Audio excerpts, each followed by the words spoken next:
Hi there, Flutter developers. Interested in adding the real-time database to your Flutter app? Well, let's find out how on today's episode of Firecasts. So you might have noticed that normally for these types of videos, we give you like the 10-minute walkthrough where we show you how to get the equivalent of Hello World up and running really fast, but then we leave you to go read the documentation for just about everything else. Now today, I'm going to try something a little different. We're going to spend a little more time covering a few more topics in this video so that you have more of a foundation in place before we send you off to the documentation. I mean, you should still read the docs, they're quite useful, but hopefully this video will cover a lot more than just getting to Hello World. So let me know what you think of this video format in the comments below. Do you wish these were like even longer and covered more stuff? Do you wish they were shorter and I would just get to the point? Well, let me know and it might change how we make videos in the future. So the first thing you might be asking yourself is the real-time database the right database for me? Or I guess for you?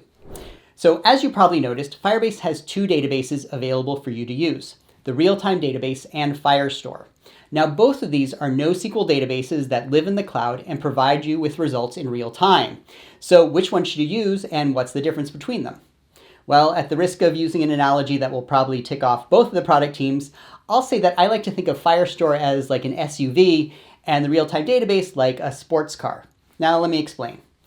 Firestore has more sophisticated querying capabilities. It has a different data structure that tends to work better with large amounts of data, better transaction logic at the time of this video anyway, and it has multi-region capabilities, which gives you extra super duper reliability while also being strongly consistent, which is a thing that database aficionados really appreciate. The real-time database, while a little simpler, does tend to be a bit faster for writing and retrieving data. Both databases have different types of limits, and while a single instance of Firestore tends to be a little more scalable, both of them can handle pretty large groups of users. The real-time database supports 200,000 simultaneous client connections. Firestore supports 1 million clients, but 10,000 writes per second to the entire database and 1 write per second to the same record. Additionally, you can have multiple instances of the real-time database in the same project. That's not something you can do right now with Firestore. So if you're okay doing a little sharding of your database, the real-time database can scale really nicely. But I think for a lot of developers, the biggest factor to consider is pricing. With the real-time database, your pricing is primarily going to be driven by the amount of data that is transferred and stored. Whereas with Firestore, the pricing is primarily driven by the number of read and write operations you perform. That means that the real-time database tends to work better in situations where you're transferring lots of little pieces of data. One recent example, when the Google Doodle team created Loteria, the bingo type game for the Google homepage, they used the real-time database to share all those player moves with each other because these were basically small chunks of data that were updated pretty frequently. Other good use cases for the real-time database might be chat messages. That's a very common situation. Or like imagine you were creating a rideshare app and wanted to let a rider know when their ride was coming. Well, you could use the real-time database to update their driver's location. And to be clear, there's no reason you can't use the two databases together in the same project. That ride-sharing application could use the real-time database to update your ride's location, but maybe use Firestore to store user profiles or the history of your user's previous rides. Or that chat app could take older chats from the real-time database and archive them in Firestore where your storage costs are lower and you're not going to be retrieving them as often. There's a lot of factors to consider, and if you want more details, you can always check out the link to the database decider page in the description below. So David did a really good video series called The Real-Time Database for SQL Developers, and I encourage you to check that out if you want a better idea of how to think about data in the real-time database. But here's the quick summary. You can think of the real-time database as a big old JSON object, or maybe a tree. Now, when you're accessing data within this tree, you're generally going to be doing it by referring to a particular key. If the value of that key is another nested object, you can reference values in that child key, and so on and so forth. Now that means that in this example here, I can find the cost of that first drink order by looking at the value located at order/abc/price, and that will be equal to the numeric value of $2.99. Oh, by the way, this order/ABC price thing is usually referred to as a path, just like, say, a path in your OS. But I could also look at order/ABC, and that would retrieve this entire record. Or I could look at the value of just orders, which would include all of the orders located in this section of the tree. So note that when you grab a value located at a particular path, you also grab the contents of everything that's nested below. That's sometimes what you want, but often it isn't. As a result, you'll find that in practice, the contents of your real-time database tree tend to be a little more shallow than you'd initially think. A typical example is an app with a bunch of chat rooms in them. You might initially think that you'd store all your chat messages as like child branches of each of these chat rooms. But what happens if your app just wants to query a list of all your chat room names? Well, suddenly you'd be downloading every single message in every single chat room, and that's probably not what you want. So a more common solution would be to have your list of chat rooms in one branch of the tree and the actual messages in another branch, kind of like this. Now, I can easily get some metadata about these rooms, like their name, but not have to grab all the messages in each individual chat room. The other point I'll mention is that you should organize your data in a way that lends themselves to simple and fast queries. For the most part, you're going to query data by specifying a path and then grabbing the data that's located there. Now, if this data contains lots of child nodes, you could sort these children by keys or values they might have and grab a subset of those, but that's about it. Don't expect more sophisticated logic, and definitely don't expect the kinds of joins you might see in the SQL world. Like, if our chat rooms had a list of members in them like this, I could grab that list of members no problem when I were to grab a room. But what would we do if we wanted to show, say, the user's display name or avatar image? Well, let's suppose we had that information in a separate users branch of our tree here. Well, if you were looking for some kind of join statement where like I could automatically grab the name and avatar URL from our users tree and merge it into our users list, that's not the kind of thing we can do here. Instead, we would add duplicate data, what's known as denormalized data, into our database, maybe a little something like this. So now I can grab the relevant portions of our user's profile information when I'm getting information about a room. Or even better, maybe something like this. So I can still query for my list of chat rooms without necessarily retrieving all the users in each of those rooms, and then grabbing information about the chat room participants when I need it by querying the appropriate path in chat room users. And yes, this means if Barry changes his avatar, I'd have to do it in 3 places: here, here, and down here. Now, if you're coming here from a SQL world, these might seem like strange hacks, but in a NoSQL database, this is considered normal and a pretty standard way of doing things. Like I said, there's a lot more to the real-time database when it comes to structuring your data, thinking about querying, and dealing with topics like denormalized data. And when you're getting ready to plan your architecture for real, I would recommend checking out David's video series on the topic. But for now, I think understanding that you're dealing with a broad but shallow JSON object/tree thingy will get you pretty far, at least for the purpose of this video. Now, I'm going to assume you've already created a project in the Firebase console, added the iOS and Android versions of your app to the project, added Firebase core to your YAML file, and properly initialized Firebase in your code, hopefully sometime after you've called widget flutter binding.ensure initialized. And if you don't know what I'm talking about, go check out this video first and then come on back. You can pause this. It's okay. I won't be offended. So once you've done all that, installing the package for the real-time database is pretty straightforward. First, I'll go to firebase.flutter.dev to see the list of all the Flutter Fire packages. Then I'll click on the pub.dev icon for the real-time database, and over here in the installing section, I can see the exact line I need to copy and paste into my pubspec.yaml file. So I'll do that, make sure I run flutter pub get, and we are done. The other thing you're going to want to do is go to the Firebase console and enable the real-time database for your project. Now, I'm going to keep US Central as my database location. I'm going to go ahead and start mine up in test mode, which does mean that anybody can read or write to the database for the next 30 days or so. Now, clearly that is a terrible idea from a security standpoint, so do make sure you change this later with, say, adjusting your security rules, and we'll talk about that later in this video. Okay, let's go ahead and show you how to perform some common actions within Flutter. If you want to follow along with me, I am starting with a pretty empty project here. First, let me just start by creating a welcome page that is a nearly empty scaffold widget with like a column. I'll add in 2 buttons, one that will bring up some read examples and one that will bring up some write examples. And we'll leave these on-prests empty for the moment. Give it some padding, add in a little header text on the top and a sized box, and we are done. Okay, let's go ahead and create 2 placeholder screens. I will start with the write operations first. So I'm going to go ahead and create a new file called write_examples. I made it a stateful widget that in turn is another scaffold widget, although I kind of think in retrospect this could have been stateless. And as for the body, I'm going to add a center widget with a column in there, and let's give it some padding too. All right, nothing special so far. I'm pretty sure you can create your own placeholder screens. As long as you have a place where you can start adding like buttons and text widgets, you should be just fine. And then, you know what? Let's go ahead and create another placeholder screen for our read examples that looks nearly the same, thanks to the magic of cutting and pasting. All right, then from the main welcome screen, let's set up our buttons so that they send our users to these two screens. Okay, this all runs nicely, and we have a nice framework in which to start putting in some working code. So we've got a nearly empty project that we can start adding some functionality to. Love that new project smell. So little technical debt. So let's start making an app for a hypothetical coffee shop.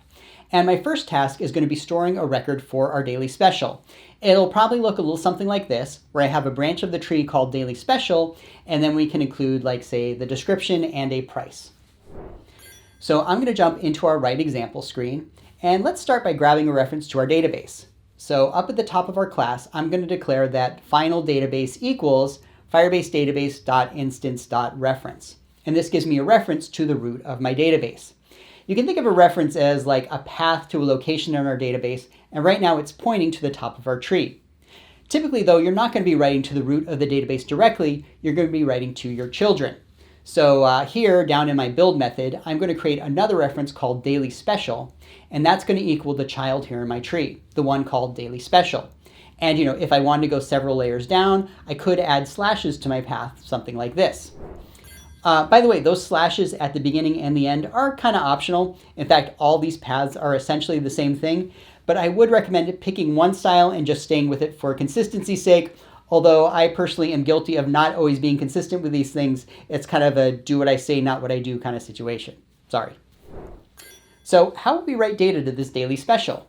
Well, let's look at the first way, the set call. Set is used to set a value somewhere in your database. Now for the set call, you're generally going to pass in a single argument, which is the thing you're going to write at this position in the database. Sometimes that is a simple value like a string, but sometimes that's a map of all the keys and values that you want to store at this location. In my case, since I do want to set both a description and a price at this position, I'll go ahead and do that. So let me add in a quick elevated button here. And then in the onPressed call, I would call dailyspecial.set, and then I'll add in the values I want. Let's say description and price. And actually, I think that'll do it. Now, this is a network call, so if you want to do anything after the call has been made, you could capture that in a then callback. This would be called after the write operation has been confirmed by the server. In my situation, I'll just print out some debug text. Do keep in mind that if you're offline, this call will not get made. So don't block the UI or anything here. And of course, you should always try to catch errors and print them out, something like this. But if you are a fan of async await and wanted to rewrite the call that way, it would probably look a little something like this. This is fine too. Although now I have to admit our catch error block looks a little weird. We'd probably be better off putting this in a try catch loop, like this. That's probably a little more readable. But again, watch out for any blocking calls here. If your app is offline, this await call won't finish until the write is confirmed by the server. And now we can try this. I'm going to stop and do a full recompile here. And then let's give this thing a call. I'm going to press this button, and then let me jump to the Firebase console, open up the Realtime Database tab, and here's our new data right here in the Realtime Database. Nice. And like I stated earlier, yes, I did write out a map of keys and values at this location, but I could also write a single value if I wanted. For instance, let's say I found out that our daily special isn't selling, and I want to lower the price to $2.99. Here's one way I could do it. I will once again grab my daily special reference, I'll grab the child called price, and set the value there to this particular number. And if I were to run this, you can see that it only changes the price of my daily special. But what if I were to do something like this? Let's remove this child. And instead, I'm going to set my daily special with just this single key value pair of price set to $2.99. What do you think is going to happen now? Why don't you pause and think about it before we continue? Well, if we run this and head on over to the console, we can see that yes, it set my price, but it also blew away my description. It's not there anymore. So that brings us to the second operation we can perform here, and that's update. Now, both set and update work similarly in that they will write data to a path if it doesn't already exist and replace data if it does. The big difference between the two calls is that set will completely clear out that node in your tree, including any children, before it writes this new data.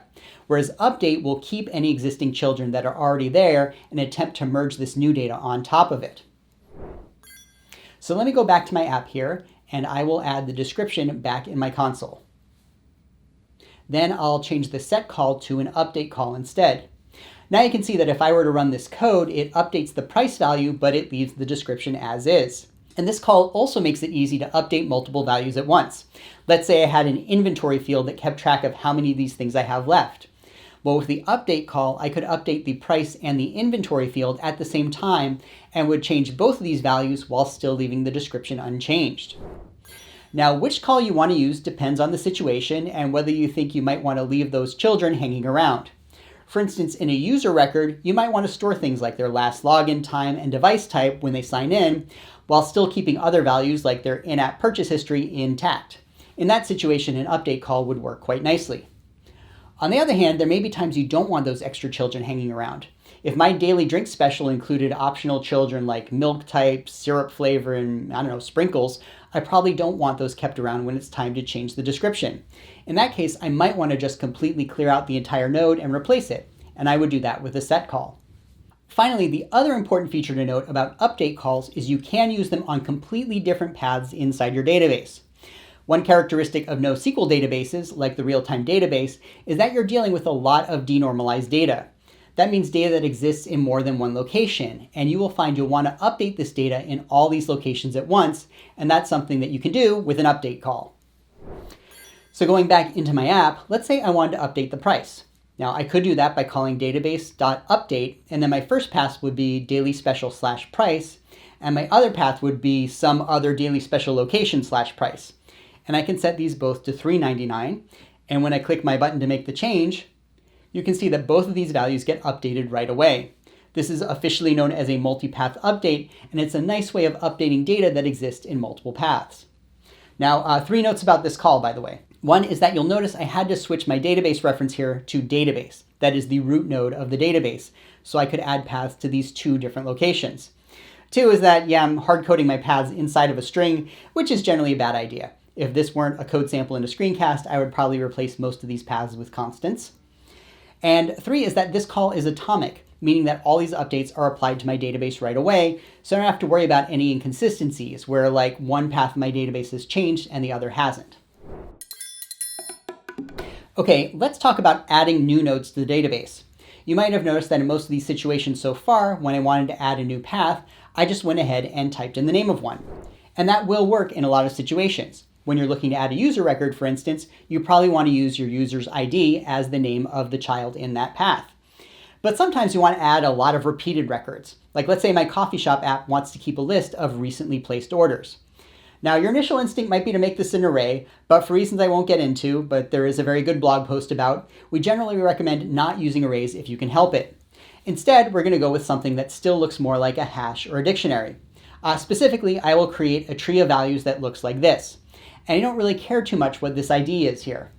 Now for something like that, you can use the push call. This will essentially generate a new node onto the database with a unique string and then set your database reference to that node. Here, let me show you in code because it'll probably make more sense. So first, I am going to revert my simple set function. Next, well, I guess you don't need to do this, but just for making my app more fun, I'm going to create a simple function to generate some more drink names that looks like this. And, let's pull a few people's names out of a hat too. Okay, now let's add another button here to add another order to my list of orders. So let's create our new order. Notice that I'm casting this up here as a string to dynamic map. Also, I'm adding in a timestamp here, which is usually best stored in a millisecond since epoch format. Now, to append this onto our order tree, I'm going to call database.child/orders.push. This basically says, go ahead and create a sorter random ID and use that as our new reference for this child node. And then I can go ahead and call set here with that map I created earlier. And I'll still follow this up with then and catch error blocks, but you could go with an async await inside a try catch block if that's your thing. However you do it, do try to catch your errors. Don't just drop them on the floor. It will probably save you hours of debugging time at some point in the future. So what happens when I call this? Well, as you might expect, it adds on another node to the database and adds in my new somewhat random drink order. Notice as I'm doing this though, each one of these items appears at the bottom of this tree. These auto-generated IDs always appear after the other one alphabetically. And that is one important characteristic about the push call. The auto-generated ID is always increasing in value. I'm kind of guessing it's some form of hashed timestamp. And that means 2 things. One, you don't need to necessarily add in a created by timestamp if you want these things to appear in order. You can basically just use their default order in the database. But two, that also means these IDs aren't entirely unguessable. So like if you were planning on using any kind of security scheme based on users not being able to guess these IDs, I wouldn't do that. You'd probably want to generate your own UUID in that situation, or come up with a better security scheme. Okay, so that's writes mostly taken care of. Let's talk about how we can read in this data. So let's go ahead and start filling out our read example screen here. Add a text widget into our column. We'll create a string variable here for the text to show and put that in our text widget. And I guess that'll work for now. We'll add in some more widgets later. Also up at the top, let's add a reference to the root level of our database, since I'm pretty sure we'll need that shortly. And should I be making these things private? Let's do that. That's probably better form, I guess. So with the real-time database, while we do kind of support one-time fetching of data, and I'll talk about that in a minute, you should really get into the habit of reading your data in, well, real time. So let's start by showing you how to do that. As a general rule, you're going to read in data by once again creating a reference to a path in the database. Then you're going to listen for a stream of events that happen at that location, either when data is added, removed, changed, or so on. Although maybe the most common event type you're going to listen to is the onValue event. Now this will fire when you first set it up, and then anytime anything changes at this location or any of its children. Here, let me show you what I mean. So let's start by listening for the description of our order. In my init state method, I'm going to create a function called activateListeners. And in there, I'm going to create a child reference that listens to daily special / description. And by the way, there's lots of ways of doing what I just did here. You could have written this with like 2 child nodes like this. Or you could have made the path a constant like this. Or you could have made this entire reference a local variable like this. All these are perfectly fine ways of creating a reference to our database. And I'm not sure any one way is really any better than another. Just, maybe try to stay consistent in your app for better readability. So here's what I'm going to do. I'm going to reference the onValue stream. This will fire not only when this value changes, but it will also fire the first time if any data exists, which means I'll be able to read in this value right away. Now this is a stream of events, so I'm going to add an listen method, and in the callback here, I'll grab the event that's attached to the stream.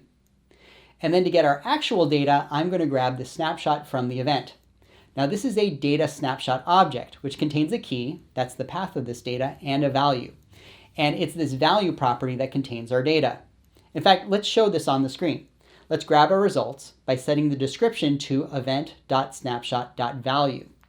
Then we can add a little setState call, and we can set result text to today's special with our description. Now, if we run this, we can see that our daily special appears on screen, and this happens immediately because our value event triggers right away. And if I were to go ahead and change this value in the database, you can see this is updated right away. Before I go any further though, I should point out that it's good practice to remove listeners when you're done using them. As a general rule, I tend to deactivate listeners at the corresponding point in my application's lifecycle to when I activate them. Or I guess to put it another way, if I'm going to create my listener during init state, I should probably remove it during deactivate. So let's do that. Now you might have noticed that when we call description_reference.onValue.listen, that returns a stream subscription. Basically, this is a reference to the real-time stream that we can keep around to deactivate later. So the first thing I'll need to do is create a private field to track this thing. I can do that by creating a stream subscription called _daily_special_stream. Now down here, I'll set daily special stream equal to what gets returned from my drink special reference.onValue.listen call. And then I'll override deactivate. And then within that method, I will just say daily special stream.cancel. And with that, we're done. By the way, what happens if you don't do this? Well, if you were to leave this widget, come back, and then change the data, you'd run into some weird errors where setState is being called on a widget that's no longer in the widget tree like this. Basically, because you kind of have these free floating listeners that's no longer attached to a widget, but hasn't properly been canceled. So like I said, make sure to clean up listeners when you're done with them in the appropriate point in your life cycle and nobody gets hurt. Oh, by the way, it's at this point that I realized, hey, I'm not using null-safety in my project, and I really should. Luckily, it's early enough in my project that migration was really easy. The biggest difference, and I guess the reason I realized I wasn't using null-safety at this point, is that stream subscription should be late. So if you're following along and wondering why you had to add in a couple of null checks that I didn't, that's why. Also, I think I had to force unwrap title in my homepage widget. Anyway, sorry, with that conversion done, I am back to being null safe and my code still works as before. Now this is nice, but 9 times out of 10, you're probably not querying single values like this in the database. You're probably going to look one level up where you're going to be retrieving several key value pairs as a JSON object. So let's go ahead and do that. I'm going to go ahead and change my reference here to look at daily special. So I'll not only get the description, but I will get the price too. And if I were to run this again, I would get an error. Specifically, internal linked hash map object is not a subtype of type string. Right? And well, actually this makes sense. I had cast event.snapshot.value as a string earlier. But really it's a dynamic type because it changes depending on what you're looking at. And when you're grabbing something that looks more like a JSON-y object, you're going to be getting back a map. So in general, I like explicitly casting the type here based on what I know I'm going to get from the database. So I'll usually say something like this. I will say final data equals a new map of type string dynamic from my event.snapshot.value. Then we could say something like this. We'll let our description equal the description field in our map, and our price will be the price field from our map, explicitly cast to a double. And then I could go ahead and change our set state call to show both our description and price. And running this again gives the results I'm looking for. Nice. Now, of course, if you're building a real app, you probably don't want to be hard coding key strings in maps like this. You probably want to use actual objects with properties that autocomplete in your IDE and so on. So in fact, let me show you how to do that. I'm going to create a new file called daily special. And in there, I'm going to create a daily special class that has a description and a price. Now I'll make these required in the initializer because I know these will always exist and that will resolve any nullability issues. And then let's add a factory method called fromRTDB where we're passing in our data as a map of string dynamic. Then I can go ahead and simply return my daily special object by looking at the description and price values in my map that gets passed in. Oh, and while I'm at it, let's add in some nil coalescers. I love those. Okay, while I'm here, let's add a fancy description method that does all of the formatting work for us. Okay, so now let's go back and refactor this code up here. I'm going to create a new daily special object using this factory method. Then I can go ahead and simply set my result text to the daily special fancy description. And there we go. Let me exit and come back in. And ooh, look at that. This is starting to feel a little more like proper coding now with actual objects and type safety and all that fun stuff. And I realize I probably should have done this earlier, but let's give our text object a wee bit of formatting. All right, better. Now, there may be times you don't want to set up a real-time listener. You just want to grab a value once and be done with it. Like, what if instead of setting up this whole real-time listener, I just wanted to fetch the data when my screen loaded and that was it? To be honest, this used to be somewhat awkward with the real-time database. They have this method called once, which basically was saying go ahead and create an on-value listener, but then as soon as you retrieve any kind of value, deactivate this listener. And it worked okay until we introduced local caching. Then it worked a little strangely in that it would give you your locally cached data, even if newer data was available on the network. It was a little bit awkward. So as of like a few months ago, the real-time database team added a new get call, and this works a lot more like the way people expect. It gets data from the network if it's available, and otherwise falls back to whatever you have cached if you're offline. That's a bit of an oversimplification, but I think that'll do for now. There's just one thing. This call was not added to the Flutter Fire libraries at the time that I recorded my screencast, but it definitely will be available by the time you see this video. So I'm going to go ahead and use this once method, but you should grab the latest version of the real-time database library and use get instead. Okay, so let's see here. I'm going to disable this call to activate listeners for the moment, and I'm going to call a new method called performSingleFetch. Oh yeah, I'll also need to disable this cancel call down here because I didn't make my daily special stream nullable. Okay, back up here, I'll once again look at the daily special path in my database, and I'll call once on it, but again, you should try using get. Now this is an asynchronous call, so I could make this an async await, or I could just add a then call back afterwards. Either way is fine. And then my code looks pretty similar to before. The biggest difference is that for my real-time listeners, I receive events from which I need to grab the snapshot property, whereas in my once callback, I get the snapshot directly. And then the rest of the function is very similar. I'll grab the value from this snapshot, read it in as a map, convert it to a daily special object, and change our display text. And so now when I run this, it works. I can see my value here, but if I were to change this value in the console, it doesn't change in my app. I would need to leave the screen and come back to fetch the new data. And I also want you to notice that I'm not really saving myself a ton of effort here. Sure, I don't have to keep track of my listeners and deactivate them when I'm done, but I've also lost all that real-timey magic, and that's sad. So I would encourage you to default to getting data in real time and really only switching to one-time gets when they make sense from a user experience perspective, if it would be weird or unexpected for your data to change. So I'm going to remove this call and bring back my activate listeners function. Okay, let's get a little more sophisticated here. This method of listening to changes in my database, updating a local variable, and setting state is perfectly fine, but Flutter already has a built-in widget that kind of does this work for me, the StreamBuilder. Now, if you've never heard of StreamBuilder before, you should check out this video here, but the general idea is a StreamBuilder is a widget that takes in a stream of data, potentially some starting data, and a builder function that basically turns that incoming data into a widget. So let's try using one of these in our sample app as well. Let's say, in addition to retrieving my single record of the daily special, I also want to retrieve and display my list of customer orders. Remember those? So now I'm not just retrieving a single record, I'm retrieving a variable number of records. Now, the code for the real-time database side of things wouldn't look all that different than what we had before. I could use an onValue call or an onChildAdded call. Either of these would give me an initial list of orders and then keep updating me when new items get added. The onValue call would also let me know when an item is changed or removed, so that's what I'm going to use here. But to display this, let's use one of these StreamBuilders. So first things first, underneath my label here, I'm going to add in a little space through a sized box. And then let's start adding our StreamBuilder. So for our stream, we're going to grab our database instance, get the orders child, and I guess I'll order these by their key, and then we'll limit our orders to the last 10 that come in. Limits are a nice way to keep my client from downloading more data than I think they'll need.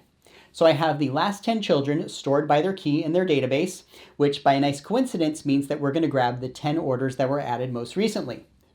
Then I will listen to the onValue stream.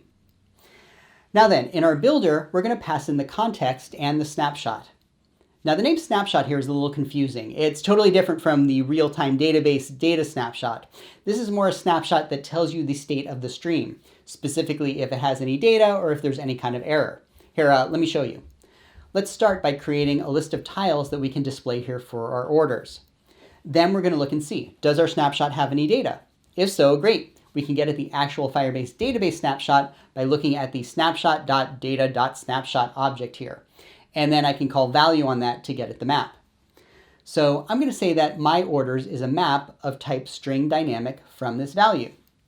Now the compiler is complaining that data might be null. Since I've just confirmed that my snapshot has data above, I'm going to cast away nullability with the exclamation point or bang marker here.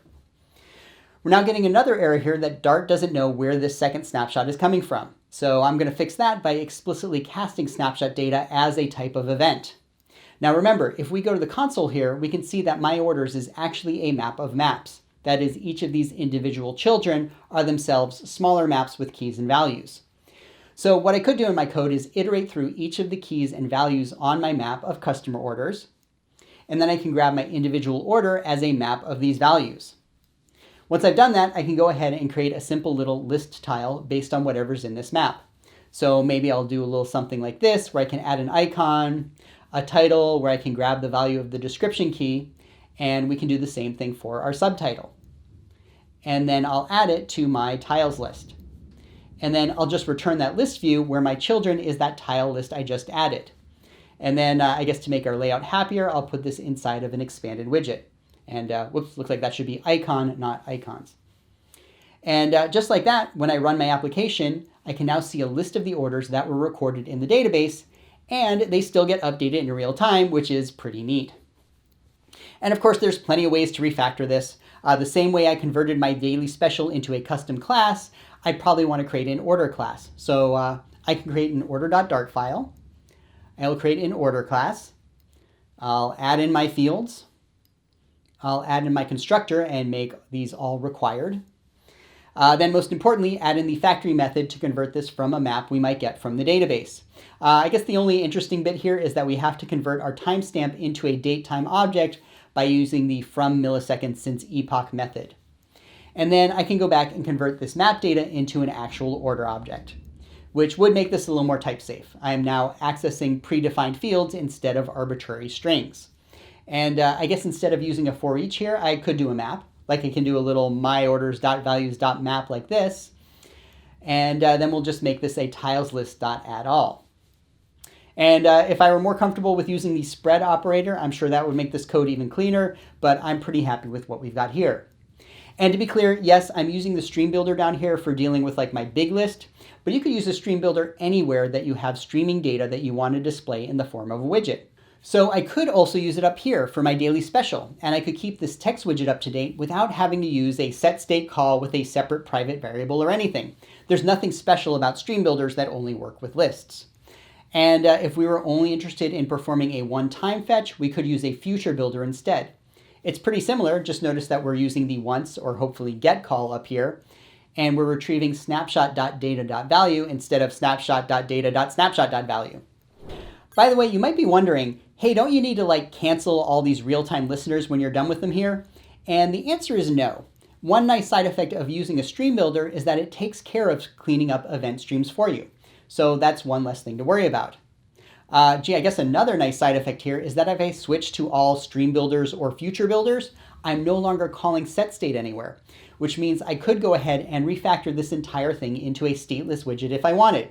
In fact, I'm going to do that. Feel free to follow along if you want, but I guess this is kind of optional. So first, I'm going to get rid of my FutureBuilder and keep the StreamBuilder instead because, I like real-timey things. Let's move the formatting over from our text widget, and then we can get rid of that widget. We can then also get rid of our call to activate listeners and perform single fetch. We can remove the call from init state and get rid of our display text variable and our display special stream reference, which also means we can remove our cancel call in our deactivate method. Then I guess I can just make this class a stateless widget and remove that earlier class. Oh yeah, and I guess that means removing init state and deactivate too. And there you go. My screen still works just like before with real-time updates and everything, but it's doing it all now in a stateless widget. And my understanding is that defaulting to stateless widgets whenever possible is generally considered a good thing to do in the Flutter world. So yay for good coding practices. But of course, the biggest refactoring task we haven't really tackled yet is separating out our display logic and our talking to the real-time database logic. We really should be doing that for proper app architecture and to avoid having massive widget files. So let's take a crack at that. And the first approach I'm going to use is taking this work of listening to the real-time database and converting that into a list of order objects, and I'm going to move all that off into a separate file. Like in theory, I'd be able to replace the real-time database with a completely different backend, and my read examples class, the one that's displaying these widgets on the screen, shouldn't even care. So here's what I'm going to do here. Let's create another class and we'll call it order stream publisher. And in there, I will initialize my database. And then I'm just going to create a single method here called getOrderStream. And what this is going to do is return a stream of data. What data specifically? A list of order objects. So then in the implementation here, I can go ahead and create my real-time database stream. And then what I will do is I'm going to take this stream and map these incoming events into something more usable. So first, I'm going to convert my event.snapshot.value, which is my entire tree of orders, to a map like this. Then I'll go through each of the elements inside this map. And since these themselves are little JSON-y objects, I can call my order from RTDB factory method on these values like so, after I explicitly convert them to a map of type string dynamic. And then I'll convert this to a list, and then return it in my map function. Let me rename this variable to something a little clearer, and then I can return the entire stream. So what I have now is a stream that gives me a list of order objects. Okay, that's looking pretty good. Then back in my StreamBuilder, instead of referencing the real-time database like this, I'm going to change my stream into orderStreamPublisher.getOrderStream. And what this means now is that my snapshot.data is just going to be a list of orders. So I can actually simplify this builder function a little bit. I know now that my orders is going to be a list of order objects. No more dealing with maps that need to be converted, which is nice. And that means that down here, I don't need to look at values. I'm accessing the my orders list directly, so I can just replace value here with next order like so. And this is nice, right? Like all the database work is abstracted away. That means if I were to ever change like the path of where I'm keeping my orders, or like the names of these various key value pairs, or even the underlying database itself, that logic is all contained within my order stream publisher class, and my main widget here never has to know. And again, this is something we could do with the daily special too, but you know what? I'll leave that as an exercise for the reader, or viewer, I guess. Now, if you're really interested in separating out your display logic from your underlying data model, one of my favorite ways of doing this is using the provider pattern. I won't go into all the details around using a provider. There's plenty of tutorials out there already on this, and chances are that you, seasoned Flutter developer, understand this better than I do. But I guess the overly simplified version is that you have a class. For simplicity's sake, I'm going to call this our model, that extends a change notifier, and it contains data that widgets within your app care about. When that data changes, it calls a very special notify listeners function. In the meantime, somewhere usually near the top of your widget tree, you're going to create a change notifier provider that creates this change notifier within its create method. This provider then has the ability to pass this change notifier to any of its children and let them know when notify listeners is called. So then within that widget tree, you're going to have widgets that are known as consumers of this change notifier. These have a builder function that reads in this change notifier and creates a widget based on the data contained inside of it. So when your data changes, your model calls notify listeners, and then all the children of your provider in this tree get notified and have the opportunity to rebuild their widgets. Did that make sense? I hope so. Let's try this here and you can see it in action. So I'm going to recreate the same screen here where we have a special of the day and a list of orders, but I'm going to now do it all using the provider pattern. So the first thing I need to do is import the provider library, which I will do here in my pubspec.yaml file. And yes, I will go ahead and run pubget. Always got to run pubget. Once that's done, let's create my cafe. I'm going to create a new file and call it, say, cafe model. And I'll have my cafe model class in here that is going to extend our change notifier. I'm going to keep around two private variables, a nullable daily special and our list of orders that starts off empty. And then let's create getters for each of those. Let's also create a few more private variables, one for our database reference and two static constants for our paths. Okay, so in our initializer, let's start by listening to our daily special. And for that method, I'll call database, child, daily special path, on value, and then we'll listen for events. And in that callback function, we'll set our local daily special field to daily special from RTDB using our event.snapshot.value, and then we can notify listeners. And actually, we're almost done. We should keep track of this stream subscription so we can call cancel at the proper moment. So we'll do that by saying daily special stream equals this thing. So I'll create that field and declare it as late initialized. And then I will override our dispose method and make sure we call daily special stream.cancel in there. Okay, with that done, let's create our widget to take this information and display it on screen. So let me create a new widget called, Cafe View, and we'll make this a stateless widget. That in turn will make a scaffold widget, and we'll add in our app bar. That's lovely. Okay, with that in place, let's go back to our main menu here and create one more button to bring up this new screen. Now this is what it would look like if it were just an ordinary widget, but then let's wrap this thing inside another widget, specifically a change notifier provider of type cafe model. Our child will still be this cafe view page, and our create method will instantiate our cafe model.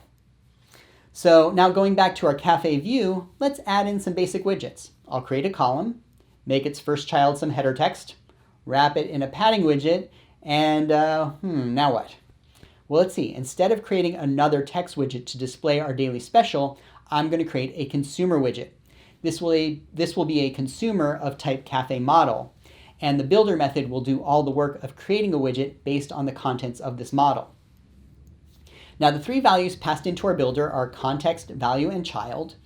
This value is actually the thing that's of type cafe model, so I often like renaming it to model. And then, well, let's see. If our daily special isn't null, we can show a text widget with our fancy description. And otherwise, let's show a circular progress indicator. All right, let me do a little hot restart here and try this out. And whoops, looks like I have an error. And I'm getting this because I need to explicitly tell Dart to convert this event.snapshot.value into a map here in my model. So let me do that. All right, that's better. And just like that, I'm displaying my daily special here in my app. And if I went into my real-time database and changed this value, well, that gets captured here in my onValue.listen callback, which in turn calls notify listeners, which in turn tells this widget here to rebuild its text child, and everything updates just like magic. And so at this point, adding our list of customer orders is basically the same process. In fact, if you're following along, how about you give it a try? Update your cafe model to also grab a list of orders from the database, then display it in a consumer widget here in your cafe view. So actually, want to give this a try? Pause the video, and then come on back, and I will show you how I did it. Okay, ready? Let's go. So what I did was I created a second method called listen to orders. And within that method, I am listening to my orders path. And within there, I will convert event.snapshot.value to a map. And remember, this is my map of maps. Then I go through the values in this map. I will call the map function on this and use the orders from RTDB factory method to convert these JSON-y bits into order objects. But Dart will complain unless I explicitly create a map of type string dynamic from this variable e, which I'm just going to rename to order as JSON so I remember what this thing is. Then I can convert this thing into a list. I'll call notify listeners afterwards, and well, I'm basically done with the model section, except that I do once again need to make sure I can cancel this later. So I'm going to set this equal to order stream, define it up here as late initialized, and then cancel it during dispose. And then back in my cafe view widget, I'll just create a little space, add in a text label, and then we'll create another consumer of cafe model. In this case, my builder will contain an expanded list view. And for my children, actually, maybe I will use the spread operator here. That's this fancy little 3 dots thing. And then what I'll do is I'll just write a function that maps my orders into cards that contain list tiles with a little display information about my customer's order. Maybe something like this. And with that, I now have my customer orders on screen. I've still got some nice separation of my application logic and my view logic, and everything still updates in real time thanks to my change notifiers. Now, before we wrap up here, I want to cover one more important topic, which is how to think about your data. Let's add a button that, say, updates the price of our daily special to a random number. Here, I'm going to add the button here. I'll give it some text, and I'll have it call a yet-to-be-written reprice daily special function in my model. And now here in my cafe model, I'll define this method. I'll generate a random number for the price, and now what? You might think that I would go ahead and update the price property of that daily special object. Maybe something like this. And then maybe I would go and update the value in the real-time database afterwards as like a kind of backup. But as a general rule, that's not how you should think about interacting with data you get from the real-time database. Instead, I want you to think of your database as the primary source of truth, and these values you have here in your model as just like intermediary values that are updated along the way. Here, let me show you what I mean. So instead of changing my daily special price at all in my model object, I'm simply going to update the price in the real-time database. And that'll be all I need to do. When I click this button, it's going to go out and talk to the database and update the value. When it does, my database onValue listener is going to get updated, and that is going to change my daily special object based on what it gets back from the database. That then triggers my notify listeners call, and my widgets get rebuilt. In some ways, I almost see this as an extension of what we're already doing when we use providers. The same way our widgets rebuild in response to our change notifier changing, our change notifier itself kind of rebuilds its internal data in response to our database changing. And the whole thing happens pretty darn quickly, basically by the time that button click animation is finished. Yes, there is a very slight delay, but in general, the real-time database is pretty fast. You should be able to handle it most of the time. So I think that should give you a pretty nice overview of the real-time database and how to interact with it using Flutter. That said, let me quickly mention a few more topics before we go, each of which honestly could probably be their own video, but let me at least make sure you're aware of them. So I would be remiss if I didn't mention security rules. Right now, my database is in a state where, for the next few weeks anyway, anybody can read or write or I guess erase it. And that's definitely not what I want when I go into production. I would need to write some proper security rules to make sure that people are only able to read or write data to areas of the database that are appropriate. Now, in general, this will involve adding Firebase authentication. Firebase Authentication is a service that allows my users to sign in and, among other things, assigns them a unique ID that can be verified on the server. I can then use that unique ID to restrict who can write to the database or where.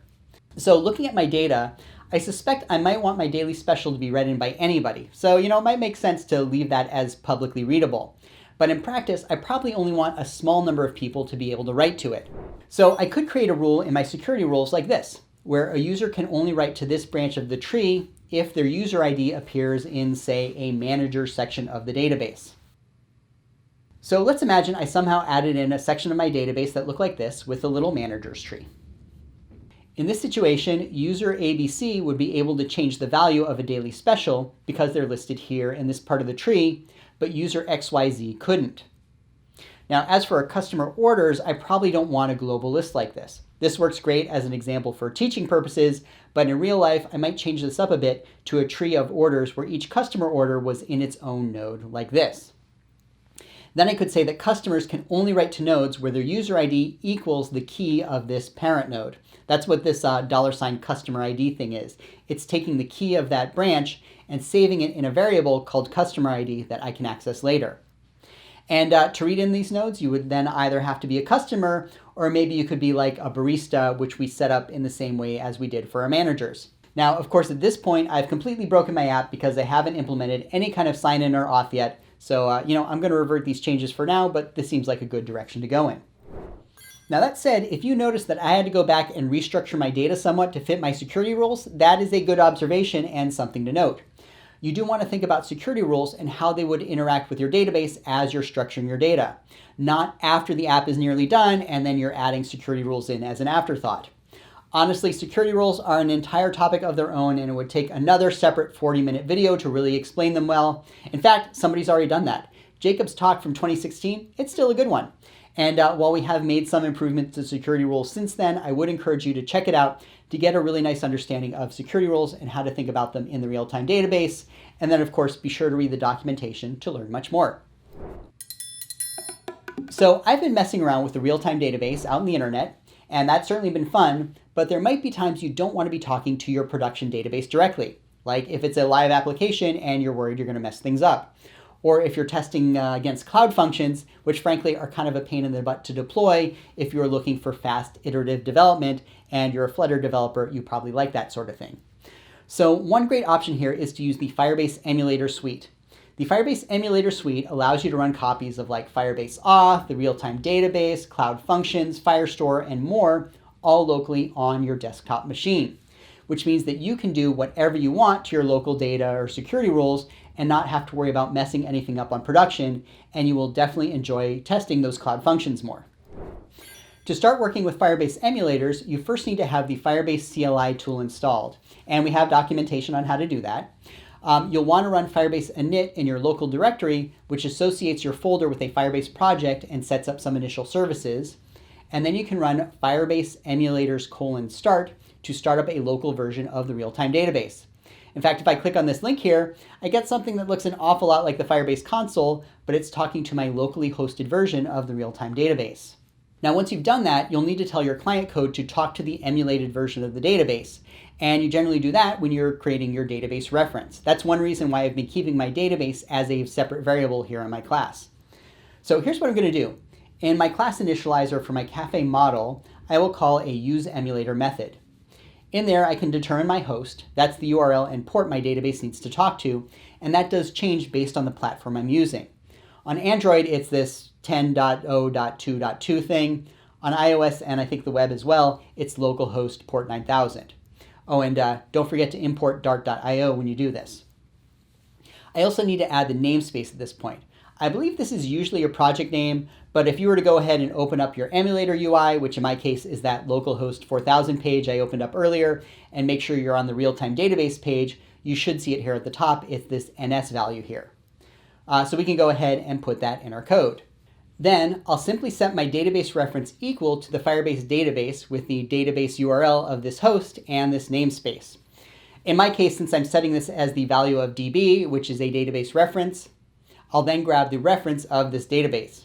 Notice that I'm no longer calling instance here. Instance would grab the default instance of this database, And in my case, I'm grabbing one with a custom database URL.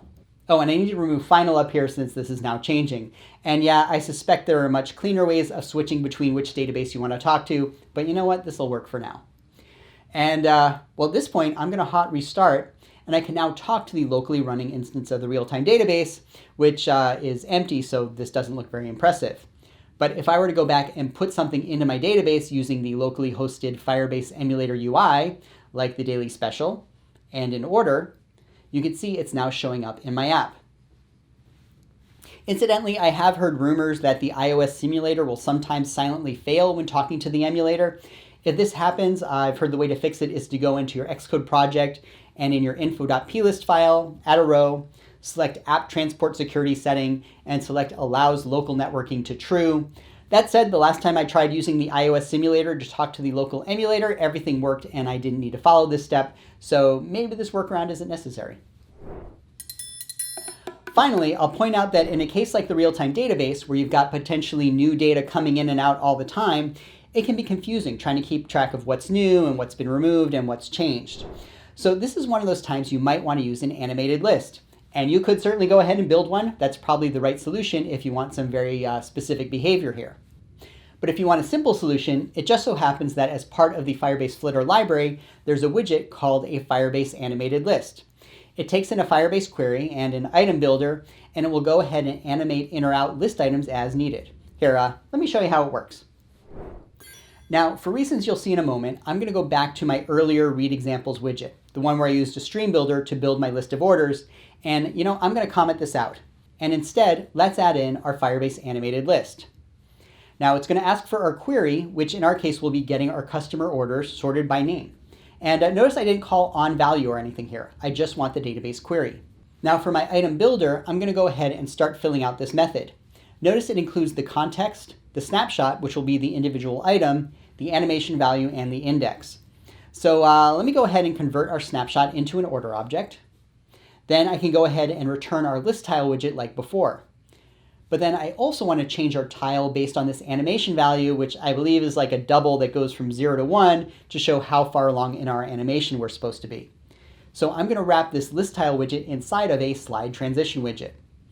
And our position will be a tween of type offset in between like 1, 0 and 0, 0. And we need to call animate on that. And I'll just pass in the animation value for now, which gives us an ugly linear transition. Actually, you know what? We have higher standards than that here. Let's make this a curved animation with a curve of type bounce out and a reverse curve of bounce in. And then up here, just so you can see what's happening, I will set our duration to 2 seconds. As an aside, I love the fact that Dart has this duration class. It makes it so much easier than trying to guess what unit I'm supposed to be using. And I think I need to wrap this in an expanded widget, so let's do that. And then let's revisit this page. Here's our items, but now let me go ahead and remove one, and ooh, look at that tile animation run away. And if I were to add an item back in the orders list, oh wow, that's pretty fun too. Let's do this a couple more times. Now, one thing this widget doesn't seem to do is use any animation when 2 items switch places in the list, but for any list where you expect to be mostly adding or removing items, this will work nicely and without much effort. The big issue you probably noticed is that I'm back to using my database logic right here in my widget. This really isn't a widget that fits in naturally with a provider pattern. It's probably best suited for like one-off situations where you just want to display some elements from the database, but don't need to make it an integral part of your application's model. If you do want to stick with the provider pattern here, you'll probably want to use an animated list and manage those transitions yourself. Whew, we made it. Well, we covered an awful lot here, didn't we? We learned how the real-time database is structured, how to set and update data, how to read it in both in real time, which you should kind of default to, and in a single fetch. We talked about using things like StreamBuilders and separating out our display logic from our view logic using stream publishers or the provider pattern. And we finished up with a brief but important talk about security rules as well as the Firebase animated list widget. So while there is still more to learn about, hopefully this will get you well on your way towards using the real-time database in your application. In the meantime, be sure to subscribe to the Firebase channel to make sure you know when the next exciting tutorial video is coming out, and I will see you soon on another episode of Firecasts.